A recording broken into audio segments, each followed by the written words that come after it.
it.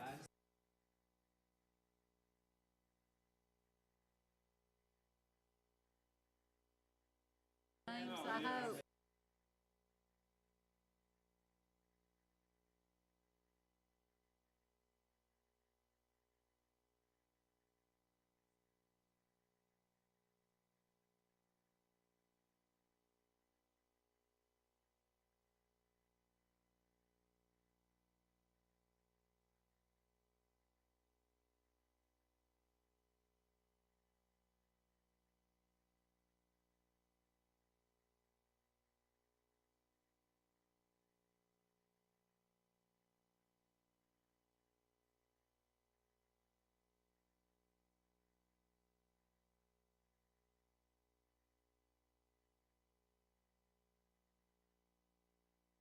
Yeah, yeah, yeah. It's like 30 foot tall. Yeah. They don't do nothing for sideways rain. Yeah. My new shoes were wet, everything. So I wore shorts and a t-shirt to dinner. I was 30 minutes late. Hey, I'm good. How you doing?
Welcome back. All right, please bow your heads. Lord, we thank you for this day and all of the many blessings that you have given us. We thank you for the opportunity to gather here together to have an amazing city and city council. We ask that you would bless our city and have your hand over this meeting. Allow us as we leave here today to seek you more and to do everything for your glory only. Amen. Amen. Hey, Audrey, 1 second. Thank you. By the way, cute haircut. Audrey Powell is she just graduated from George Walton Academy. She is heading to the University of Georgia. Good choice. We know somebody here who's related to her. She's sitting over there. Watched Audrey grow up from this little bitty girl singing at church to now coming in and saying the prayer. She has a Christian podcast, and it's called Reflecting His Light. And where would you hear that? We have it on Spotify, and we also have YouTube, but I do it with my friend Kaylee Fowler. Okay, and so Spotify, and how often do you do it? It just depends. We used to do it every week, Mm-hmm. but during the year got really busy, so we try to do it every 2 weeks. Mm-hmm. So I'm introducing Audrey, and I appreciate your giving the invocation. I like bookending this meeting, so I have another one that we'll be recognizing later, although I don't even think she knows it, but thank you so much for being here. Now, also, as we had the sons and daughters of the American Revolution last month, I did have a request by one of them. They said, they go to meetings all over the county, and that we are the only ones that don't say the Pledge of Allegiance.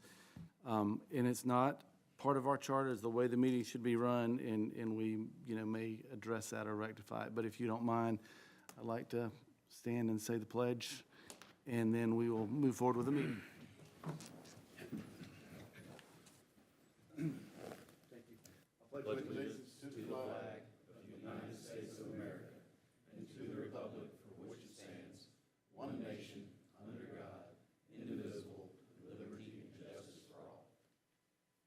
Thank you, everybody. I'll call this meeting to order of the Monroe City Council. Today's date is July 7th. That means we're 250 years and 3 days since we signed the Declaration. Let the record reflect that all members of council are present, with the exception of Ms. Brown, who's not feeling very well tonight. I do want to grab approval of the agenda, please. So moved, Mr. Mayor. Thank you, sir. Is there a second? Second. Thank you. Is there any discussion? All in favor signify by saying aye. Aye. All opposed, like sign. Motion carries. That passes. The consent agenda this month would be the DDA minutes, Convention and Visitors Bureau minutes, Planning Commission, Historic Preservation from May, and the City Council minutes from June. I need a motion for the approval, please. Move to approve. Thank you, Ms. Malcolm. Thank you, Mr. Thompson. Is there any discussion? Hearing none, signify by saying aye. Aye. All opposed, like sign. Motion carries. That passes. Moving to public comments. I don't think we have any tonight. And we, for the first time in a while, don't have any public presentation items either. Mr. Probst, would you go with the city administrator report, please? Thank you, Mayor. I hate to keep, reporting on the same things over and over, but again, we are government and we are slow, or we're at the mercy of slower governments above us. So I just got a report back just a few minutes ago about the 1178 project that I bring up literally every month.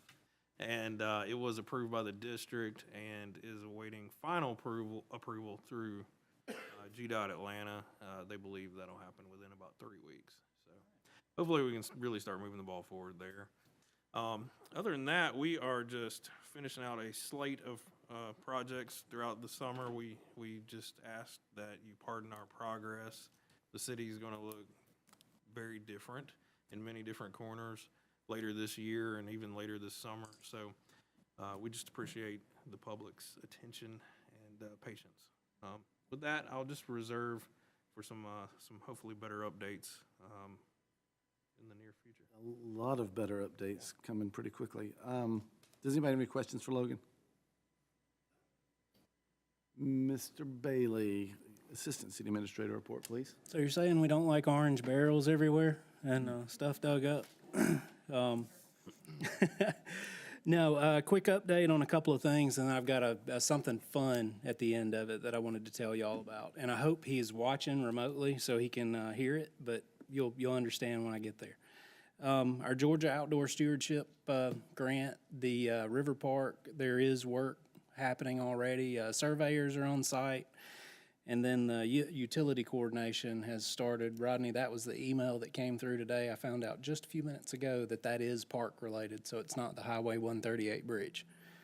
Because I was a little bit nervous when I saw that part of it. And then I know July 21st, when we actually get back from the next conference, we have a meeting with the financial side of the DNR to set up everything on the reimbursement schedules and get all of that worked out. So moving along quickly, our Midland streetscape that was approved last month, we should start sometime towards the end of July.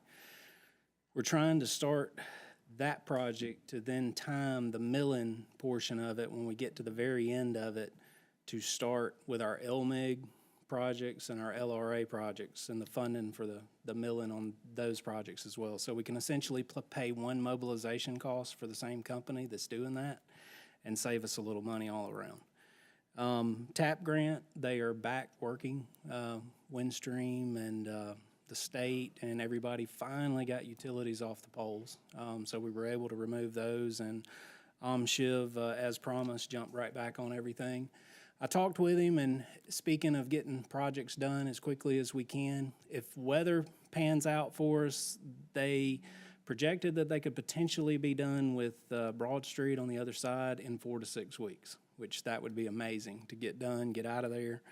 And then we'll move to the small bit that we have left on Lumpkin, and then finish out Highland, and then get our poles and trees set and situated. I think invitations have started going out. Notifications for our downtown stakeholders event will be July 28th at the Wayfair from 6 p.m. to 8 p.m. That's on a Tuesday.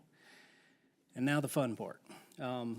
Mark Harrison is currently attending an APWA conference where he is getting his certification that he's completed his training, which is roughly about 3 years, roughly about a 3-year process. So not only is he picking up his certification, but he was actually asked to speak in the continuing education class on a topic that they're having that's called Moving the Needle with Young Professionals.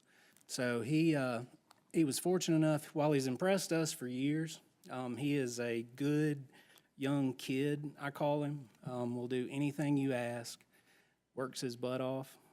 He is always here, always willing. To be asked to speak, at the age of 28, to a continuing education class at an APWA, a national conference, I think is an amazing feat to accomplish and to be kind of rewarded with. So, and the one thing that he made mention of, he sent me a text, and I'll do the best I can to kind of get through explaining it a little bit, was how grateful he was to the leadership that we have here at the city for allowing him to grow and allowing him to learn and allowing him to participate and see so many functions and so many aspects of this city. So anyway, I hope you're watching. So, and I told you I promised I would do a good job telling everyone what you were up to this evening. So, yeah, I'll be glad to take any questions. Before we get to the questions part, Mark, if you're watching, you hit the jackpot with your parents. So nicely done, Sam and Jennifer. Are there any questions for Mr. Bailey? Thank you, Chris. I appreciate it. Moving to new business, QT, unless I am otherwise told, is asked to table it again? Yeah, that's Okay. that's So I need a motion and a second for the conditional use 4451 at 1110 North Broad for Quick Trip, and the hardship variance number 4502 also for Quick Trip. Can I have a motion, please? Move to table. Thank you, Ms. Sims. Is there a second? Second. Thank you, Mr. Bradley. Is there any discussion? All in favor signify by saying aye. Aye. All opposed, like sign. Motion carries. That passes. Tabled until next month. Moving to the conditional use number 4640 at 409 East Marable Street. Mr. Callender? Thank you, Mayor. This is a conditional use request for a convenience store with fuel pumps. The fuel pumps are the nature of the conditional use request. They are conditional use in all of your B districts. This is a property zone B1 at 409 East Marable Street. Currently has the hotspot convenience store. Doesn't have gas pumps now. It did, I believe, a decade or so ago. There were fuel pumps there, but they were removed, so it's only a convenience store now. The owner of the property is proposing to demolish, raise the existing building now, and develop it with a new convenience store building. And they will build a new store at 3,300 square feet in size. They want to build, they want to put back the fuel pumps, but this will be obviously a new installment. Those fuel pumps will have to meet our requirements that those be placed to the rear or side of the building. So that is going to be basically on the north side of the property there. And they're only proposing a total of 8 parking spaces with the building. So this is their representative architecture. Like I said, it'll be a brand-new building. It's going to be a brick facade with the front, metal awning there over glass and steel windows. This likely will not cause any disturbance to the existing neighborhood, as we do already have a convenience store there. This probably will be an improvement to that site, specifically with an older store just basically being demolished and improved with a new, brand-new building there. And we'll continue to provide access to the local neighbors and not necessarily highway traffic. So the Planning Commission and staff did recommend approval. There was a condition added at the Planning Commission meeting, and that was hours of operation shall be limited to 5 a.m. to 12 midnight. And so that recommendation is approval with that one condition, Mayor. That's all that I have. Thank you, Mr. Callender. Are there any questions for Brad? Hearing none, I'll declare this portion of the meeting open for the purpose of public input. Is there anyone here who would like to speak in favor? Yes, ma'am. Come forward, please, Andrea. Slide advancer by chance?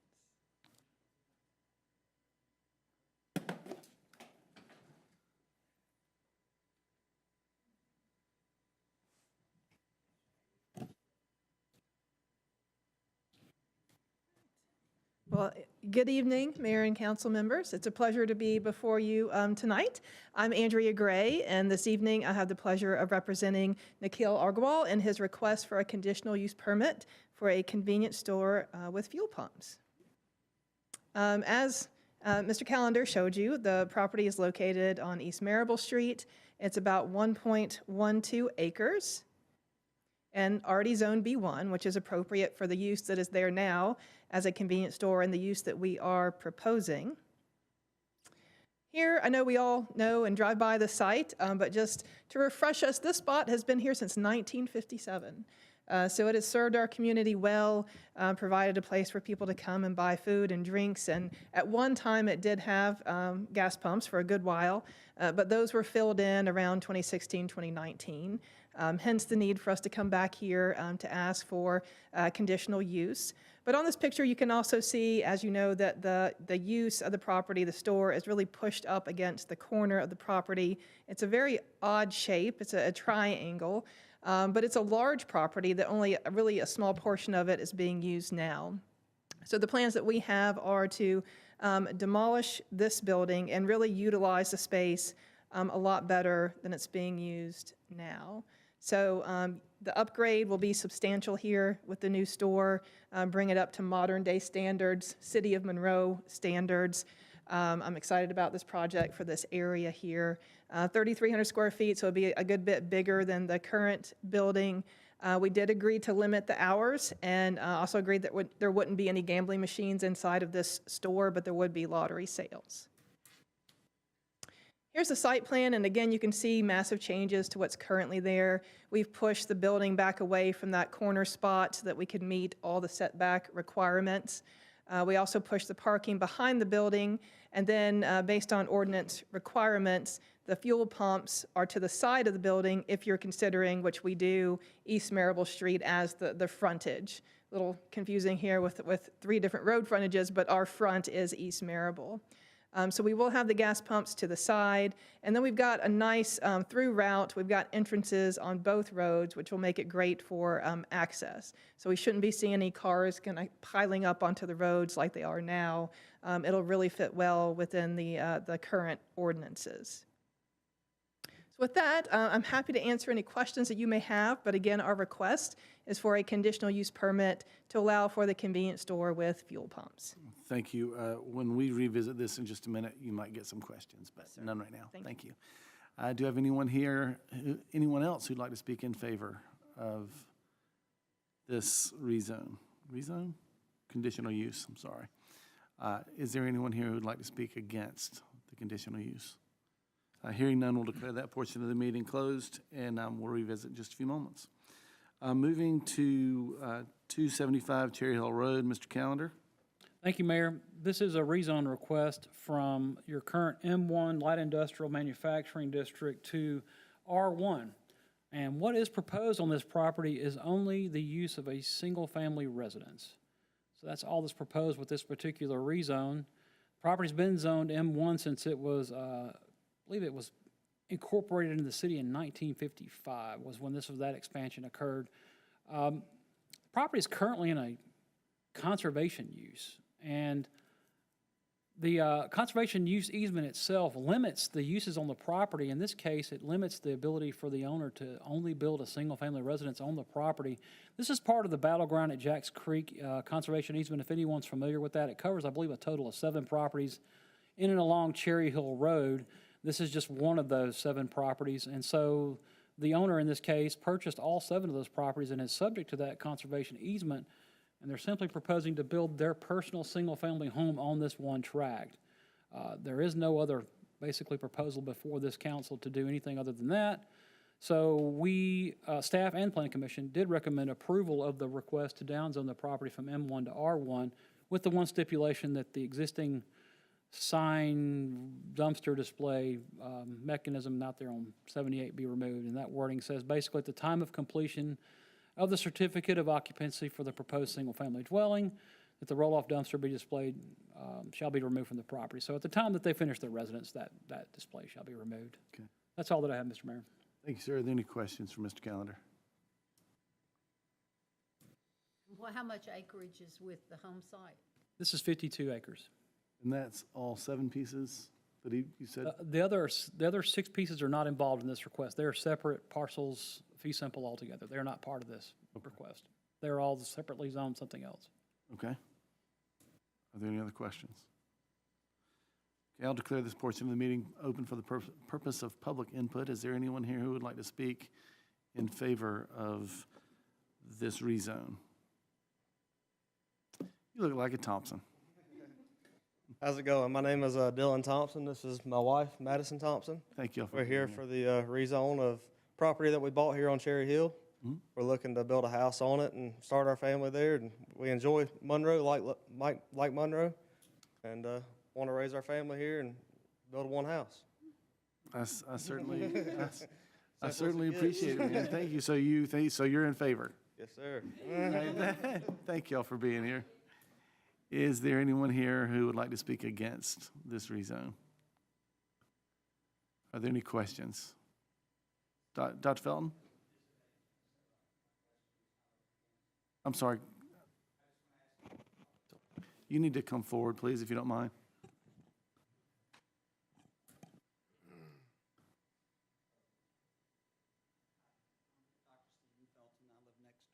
To the property at 1045 Ramesh Lane. And unfortunately, my representation got held up at the soccer game, had an incident after the game, so he didn't make it here.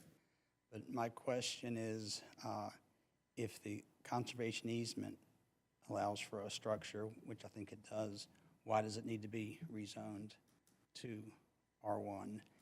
And then the second question is, you know, R1 goes with the property, not just the owner. So the owner's intention, I believe, are good. And I'm looking forward to having him as a neighbor, but the R1 goes with the property, not just the Thompson family.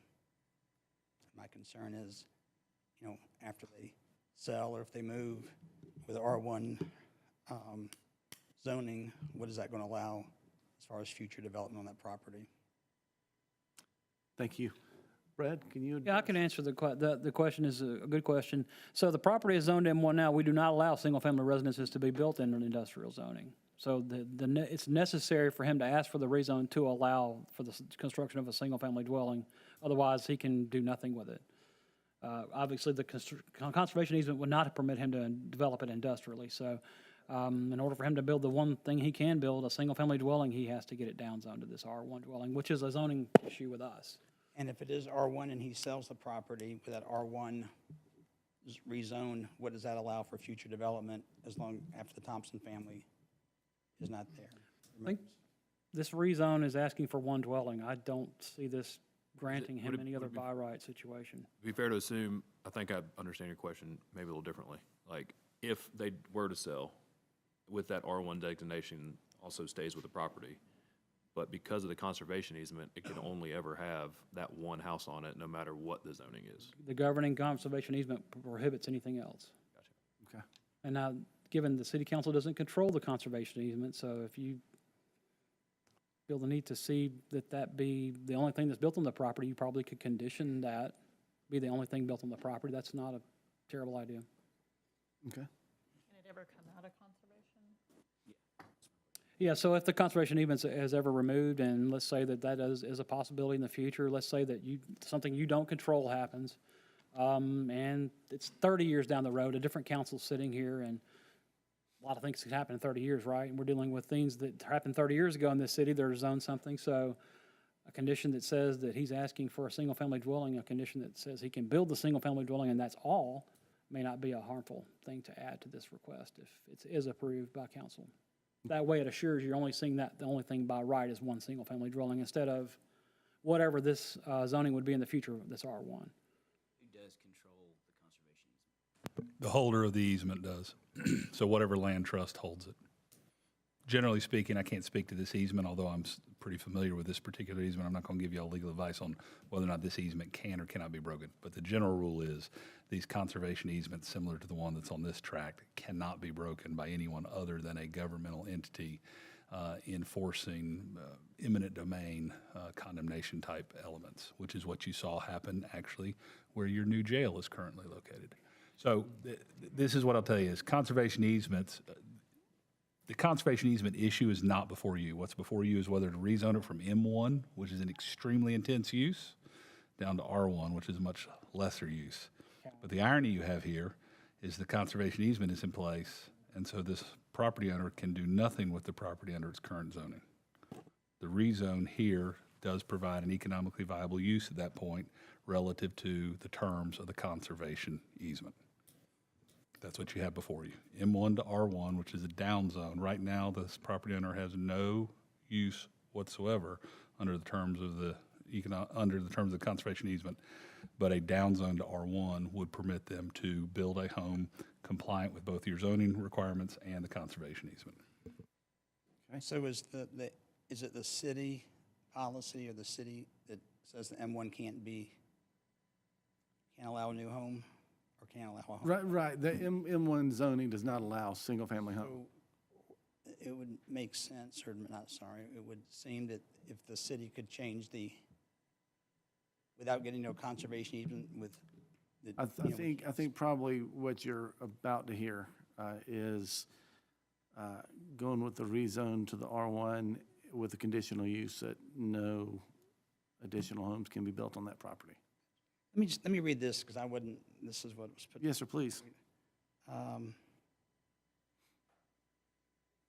My concern is the legal effect of this rezoning. Public records indicate this tract was conveyed as part of a multi-parcel transaction recorded in deed book 5603, page 1915. Those same records also reference conservation use classification and land covenants on several parcels. For the record, I respectfully ask the planning director to confirm that tonight's applicant applies only to the parcel M0110188, approximately 51 acres at 275 Cherry Hill, and does not rezone other parcels acquired in that transaction. Right, this is one parcel. Okay. If the existing recorded documents already permit one home, why is the rezoning necessary, which you've answered? If rezoning is necessary, what recorded legal document will permanently limit this property to a one single-family residence after future owners take title. That would be the conditional use. Will there be a recorded conditional rezoning, a restrictive covenant, a conservation easement, or amendment, or any recorded legal instrument that runs with the land and land future owners and binds future owners? Yes, that's the conditional use. Okay. All right, all is good so far. If no such protection exists, which it does, you've explained the legal mechanism that ensures that the applicant's intention is for one home. Okay, All right? thank you, trust you. Thank you. Yes, sir, I appreciate you coming in. Is there anyone here, any additional questions or anyone against this rezone? Hearing none, I'll declare that portion of the meeting closed. We'll revisit that in just a moment. Moving to new business. This is for council to discuss only. 409, conditional use, 4640, 409 East Marable Street. Mr. Callender's just discussed it. Are there any questions for Brad? I have a question for the representative of the owner of the business. Yes, ma'am, Ms. Gray. Hey, Ms. Gray. That picture right there, is that the facade that's currently up there? Is that, what direction is that facing? Is it facing, I'm sorry, is it facing the pumps or is it facing East Marable Street? It's facing the street. Officially, it's Marable, it's pointed, face toward the point, but either way, they're considered on the side. Yes, Correct. yeah, it's just an That's odd facing like- triangular round. It's point, it's gonna face the way the building faces today, Can but we, there we go. tilted just to the right. Is it Yes, facing this way? yes, facing it's fronting on East Marable Street. Okay. So seeing that that's in such a precarious spot with that corner, is there any way to facade the back of it, even if it's minimal, just to carry those same characteristics so that it doesn't look like the typical back of a commercial building? Is that something that could be considered? I'm sure it's possible. Do you understand the request? Is that it not be just a plain brick wall, I guess, that it have some, Not necessarily that it's just brick, but just something that doesn't show that it is, like most commercial buildings, anywhere you go in any city, there's trash and, a standard. People save money on the rear of a building. And I'm not trying to cause any more cost to the landowner. But to state, part of the reason for this ordinance is to make it more inviting from the street side view, right? And so I just want to figure out if we're going to be able to do that as far as making it presentable from the street. so I guess I'm trying to articulate what it is you're asking to make it consistent with the appearance that of the front front facade there, of the front facade. The make and materials on the rear elevation are going to be similar to the front, I think is. Yeah, Is that that'd be what fair we're to assume. Trying to get to? You fine with that? Okay, yes, we're good with that. Sorry to be, No, that's okay. Just want to make sure we articulated it properly. I got a point of clarification. If you can scroll one more. No, back the other way, I think.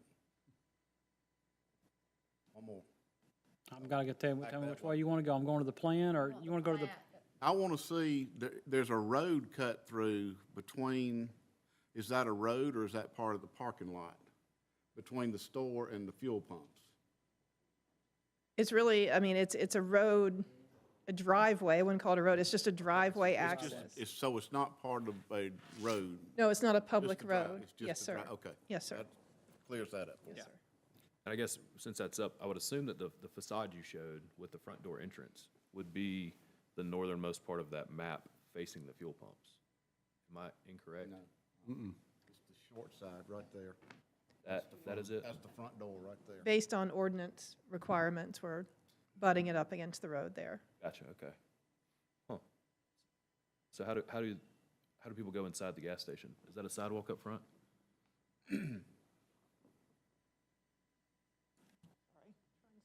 When they walk from the pumps inside? It makes sense, yeah, they walk from the pumps and directly inside where the 8 parking spaces are. So you're saying there's not a door where the 8 parking spaces are, there's only a door in that island that is facing East Marable. They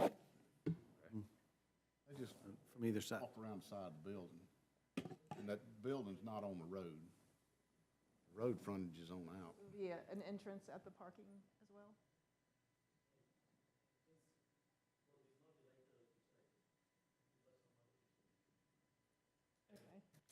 Okay, yeah, I guess the drawing we have is very conceptual, right? We haven't done the detailed design and the detailed engineering to see how it best fits on the site. I think you're right, it does make sense to have entry where there are parking spaces, right? Where people park and be able to come in, but also the intent to make sure that the frontage along East Marable is very attractive based on city ordinance requirements that it be butted up to it. Part of that question too is that like, I know how many people use that convenience store site. Yes. A lot of it is foot traffic from the community that lives around it. So just trying to make sure that accessibility is something that, you know, is still offered. So to Sure, yeah, if it- yeah. And we'll work with staff as we're getting building permits going and final designs to make sure it fits with city requirements. Awesome. Thank you. Are there any other questions for Ms. Gray? Hearing none, I'll entertain a motion. I'll make that motion, Mr. Mayor. Thank you, Mr. Thompson. Is there a second? I'll second it as well. Thank you, Mr. Bradley. Is there any further discussion? Hearing none, all in favor signify by saying aye. Aye. All opposed, like sign. Motion carries, that passes. Moving to, thank you, Andrea. Moving to the rezone number 4641 at 275 Cherry Hill Road. Mr. Callender just discussed, Dr. Felton just asked.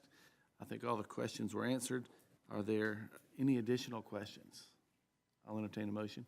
Move to grant the rezone. Thank you, Mr. Dickinson. Is there a second? Thank you, Mr. Gregory. Is there any further discussion?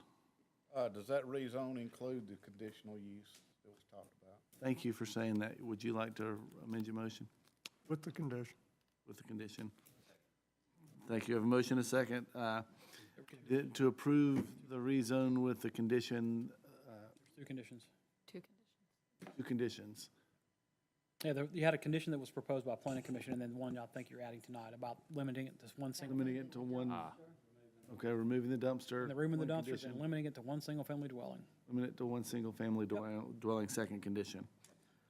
All in favor signify by saying aye. Aye. All opposed, like sign. Motion carries, that passes. Thank you. Mr. and Ms. Thompson, thank you. We're excited y'all are coming. Moving to the CDBG grant writing administration, administrative and related grant services for the Blaine Station project. Before I pass this off to Chris and Logan,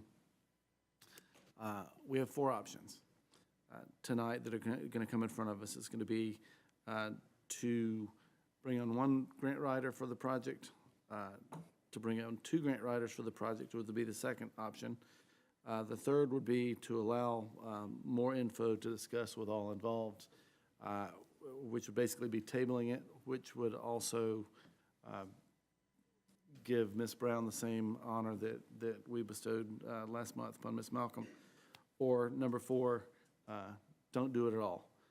If you are in the, hey, let's table it category, we can table it all together right now. If you'd prefer to have Chris go through all the things that he's learned, then we can make a decision on one of the four options. How would you like to proceed? I will make the motion to table it. Thank you. I have a motion to table. Is there a second? Second. Thank you, Mr. Dixon. Thank you, Ms. Crawford. Is there any discussion? All in favor signify by saying aye. Aye. All opposed, like sign.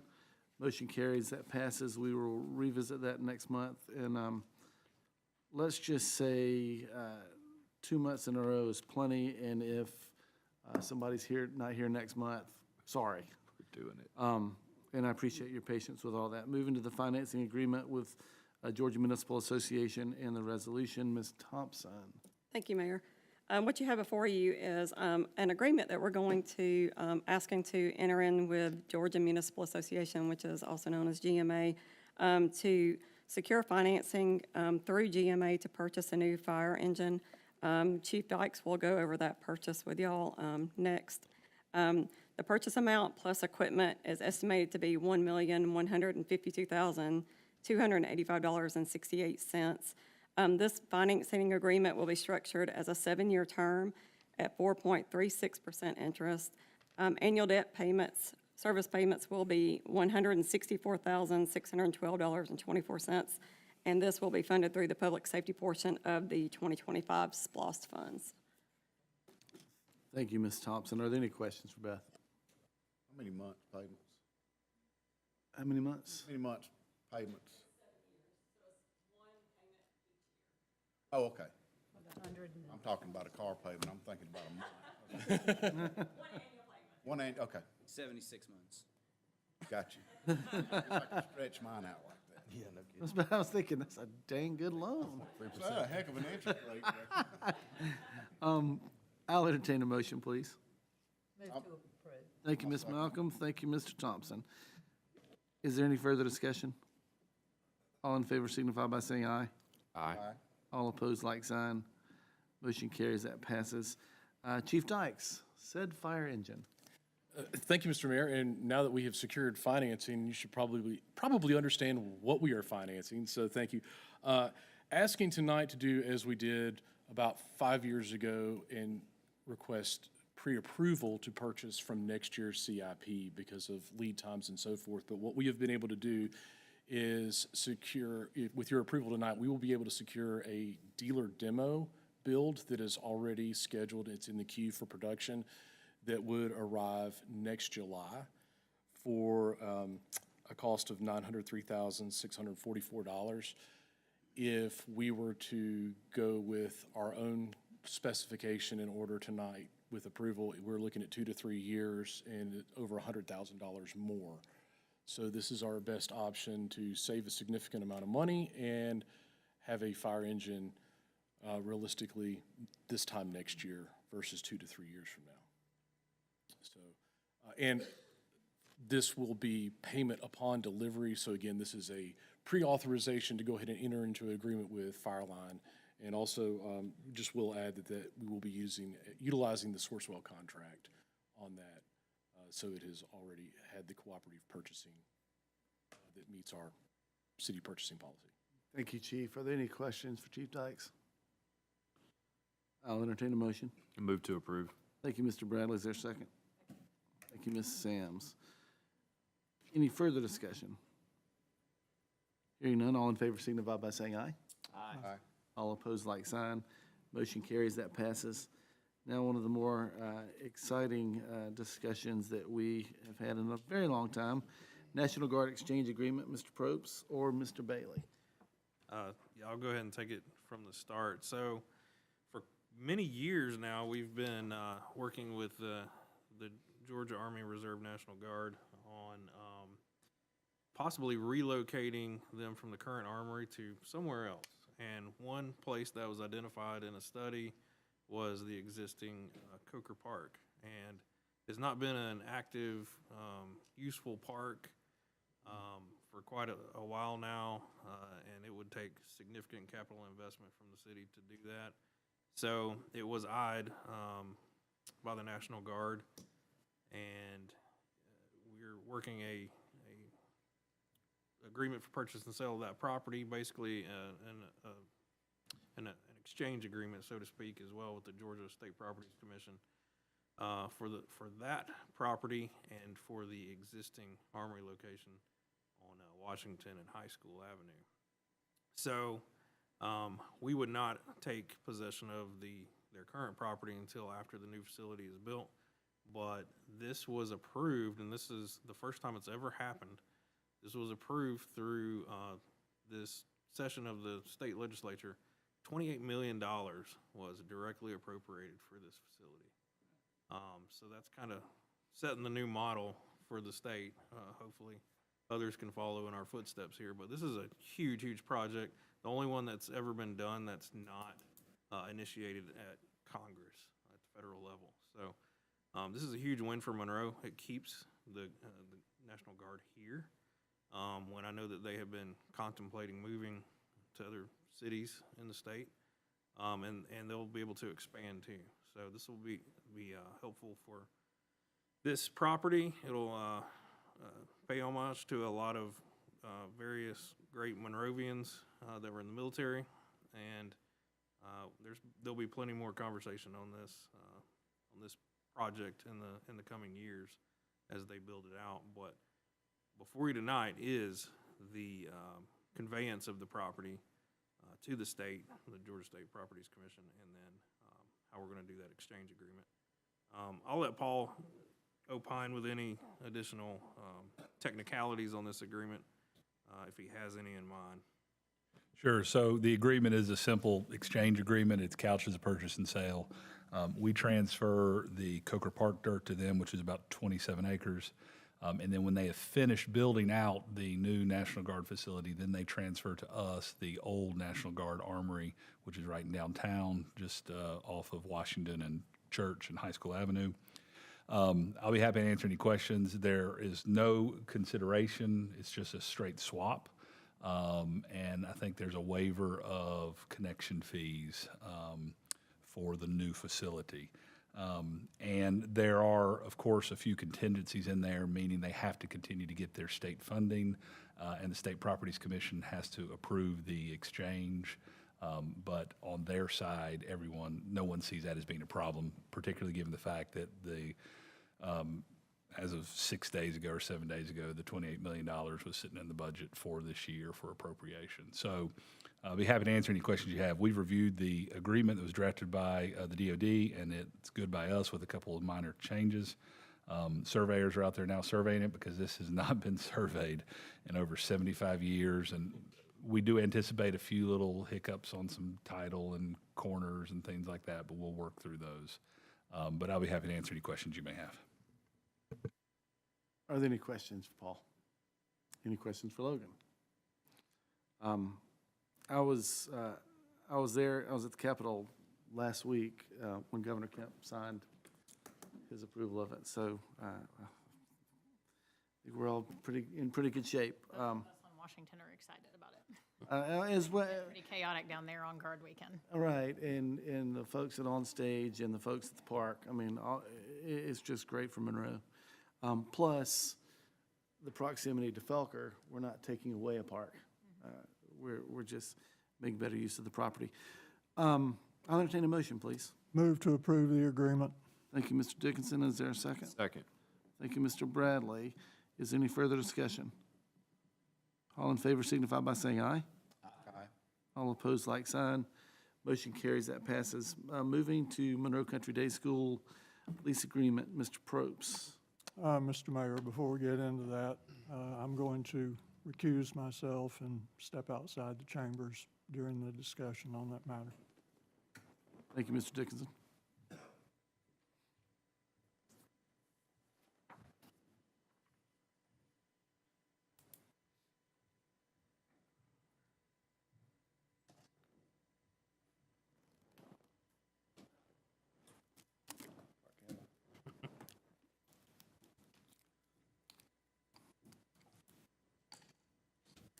Just out of curiosity, so my wife is the president of the board of the Country Day School. Should I also recuse myself? I think that would probably be best. Yes, sir. Mr. Mayor, I'd like to recuse myself, and I'm not going to go anywhere because, well, I can. It's fine. I think it matters, but I'll go. Thank you. So one more question. My wife is an employee. Out? I'm going. I'll go have a party. We don't have a quorum now. I'm recusing myself. Yeah, I think Good luck. probably departure is best. Y'all got a quorum? Too bad.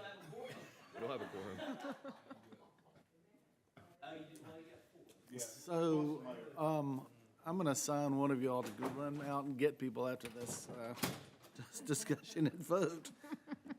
Clearly this school means a lot to our community. And I think we really all have a vested interest in that success. So, moving forward, Logan. Thank you, Mayor. So this concerns the property located at 602 East Church Street, 2.26 acres of real property, and of course, the two-story brick structure that was constructed in 1914 originally as a school. The city's owned it for quite a while, as you know, and we've had a current lease agreement in place with the Monroe Country Day School. and it terminates at the end of the month. So what we've done is kind of renegotiate some terms with Monroe Country Day School to have some escalation built in. I was trying to get to that page here. 181. I'm sorry. So one of the things, aside from the price that we're looking at, so it'd be first year would be $56,649.96, moving up to $58,299.96, $59,949.96, $61,599.96, and $63,249.96 in year 5. So this is a 5-year deal. One thing that we were addressing outside of the payment terms is the repairs and maintenance. The tenant is going to be more involved in handling a lot more of the repairs and maintenance other than, the general building envelope. So the day-to-day stuff is really going to be handled more so by them under this new agreement. We believe that it's currently a good value and use as an educational facility, which under the city's charter is one of those elements that the city can proffer. So that lease renewal is before you tonight. They will carry general insurance provisions, so on and so forth, all the standards of our current lease that is in place. Yes, ma'am.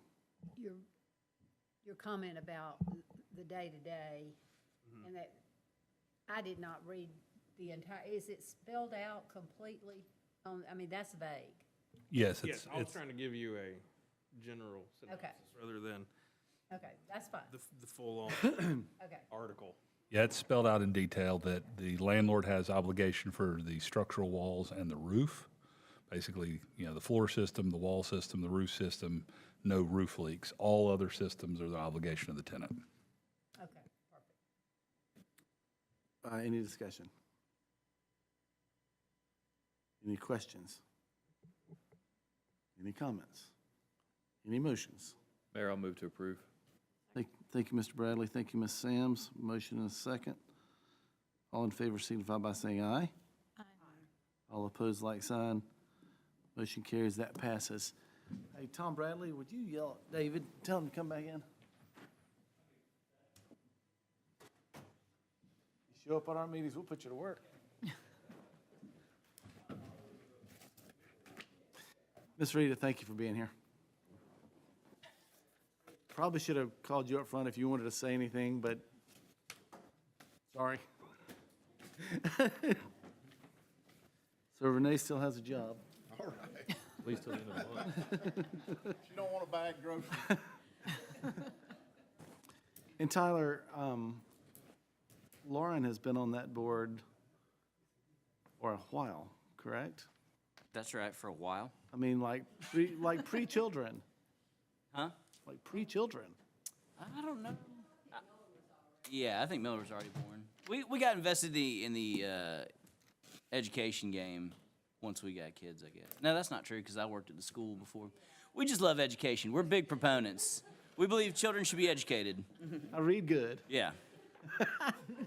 Well, tell her thank you. And I know it's a lot of work, and I appreciate it.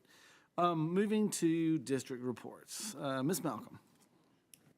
I think that the 4th of July celebration was amazing, and I appreciate our workers, just as I'm sure all of you are appreciative of that, and the heat and everything. I thought it came off to be a great day. Beautiful. Thank you.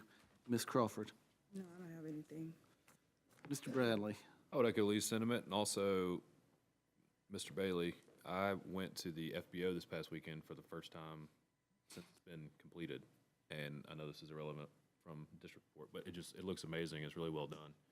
And I was reading through some of the comments that pilots from all over the country were leaving reviews about, and it was pretty great. So I just commend the whole city for making that happen. Awesome. Thank you. Thank you, Ross. Ms. Sams. I didn't see much of the festivities because I was in Atlanta running the Peachtree this weekend, but I did receive several complaints from residents that there was no notification that the fireworks had been moved. There were hundreds of people in the same parking lot that we've watched it at for years that were unable to see it this year. So it was very disappointing. I will address that in my report, if that's okay. Anything else? Nope, that's it. All right, Mr. Gregory. I heard some stuff about the fireworks as well. But other than that, everybody's pretty good. I think we're still working on some issues that we have discussed prior, and so thankful for that. Thankful for everything everybody does. Appreciate you. Great, thank you, Tyler. Mr. Thompson. Instead of just saying the same thing, I agree with everything everybody said. Don't have any issues really in the district that we can't take care of. I know Rodney's doing a lot of work over there in our part of the neighborhood, but other than that, everything seems to be going good. And how's Boston? Boston was good. Learned a lot about American public power and, you know, where the future's going, and a lot of it's data centers. So that's the big ticket on the agenda. So we're still fighting through that and see if we can get some policies set forth before one pops up here, maybe. Just for clarification, we is MEAG? MEAG. Gotcha. Thank you, Mr. Thompson. Mr. Dickinson. Nothing additional. All right, thank you. I did want to address the fireworks. If you, I should have reached out to each of you. Our hand was forced to move the firework ground zero. We had the understanding that the 2-point was irrelevant, that it was going to go right to the same spot. I probably should have let you all know that the spot had changed for the shooting from. Again, however, we thought it was going exactly right to the same place, so that was a communication issue on my part. But I will say that although I did get chewed the next day or so, the vast majority of folks did enjoy it, even if they did have to move a little bit. So we will take a look at how we do that next year, what we're going to move forward with, and I'll communicate it all to you. Maybe we can do something a little bit more than just putting it on Facebook and hoping for the best. So we'll move that way, and please, if somebody else says it, tell them it's my fault. Next, my update, and I've got a few tonight. Don't know if anybody watched Fox 5 this morning. Eva Jernigan, we've recognized her before, and I said we were going to have bookends of this meeting. Eva's grandmother was Dorcas Jernigan, the first female black graduate from Monroe area. Her dad, great athlete at Monroe area, I think played ball with Jeremiah Still. They coached together. Eva will be the flag bearer for the World Cup final match in front of 1 billion people in New York City. So pretty awesome. She's cheering for France, therefore I am cheering for France as well. Now, because last night was not good for us. Also, I celebrated 2 birthdays last month. I had 2 people turning 100. Lois Reichelderfer had her party at First Baptist Church. These 100-year-olds from this month are a whole lot different than the 100-year-olds of just 9 years ago, because those celebrations have been at Great Oaks, or they have been at Park Place, or they've been in a home where the person was not mobile. Both of these ladies were in fantastic shape. The one we did for Alia Del Pitts. Was anybody taught by Miss Pitts? See, I mean, it was a who's who. This party was at the Lighthouse. There were about 150 people there, and it was a who's who of the best people who've ever come through Monroe. Michael Hill, her son. It's a value of education that you can get, you just don't see, like, just generationally. I think you taught with her, didn't you, Miss Rita? Yeah, she's at the House Hall for me for 6 years. She was one of my mentors. It was just wonderful folks. I think she actually spanked Keith Glass. Probably, I think we can all agree that she probably should have done more of that. So anyway, and the Jernigan's back to Brian and Eva were there. Just great group of folks. I mentioned last month that the University of Liverpool had come. They sent me a thank you note. I received it today, telling how much they appreciate Chief Dykes and Chief Watts and all the things that our public safety department showed off, and it was pretty impressive display. Two more things. The 4th of July, that morning, I was really worried how that was going to go. Just, families do things on the 4th. And it was packed. And David did a great job reading the declaration, and it was hot, and folks just didn't leave. I mean, they were there for the whole time. It was pretty impressive. Last thing on my list is a resolution that the Georgia Municipal Association did at our annual meeting, honoring the original 33 black state legislators elected to the General Assembly of Georgia. I'm not going to read it, but it ends with, it's resolved by the Board of Directors of the Georgia Municipal Association that the board recognizes and honors the original 33. There were 33 members in that first class for their historic service in the General Assembly, their representation of cities across the state, and their lasting legacy in strengthening representative government. This was in September of 1868 that all original 33 were expelled from the General Assembly. So that Memorial Act passed, and I just thought it was pretty impressive that in our first class of allowing any black legislators that we had 33 representing their communities in the State House. That being said, I need a motion to adjourn the meeting, please. So moved. Thank you, Mr. Bradley. Is there a second? Thank you, Ms. Crawford. Is there any discussion? Anybody want to stick around a little bit longer? All in favor signify by saying aye. Aye. All opposed, like sign. Motion carries. That passes. Thank you, everybody. And we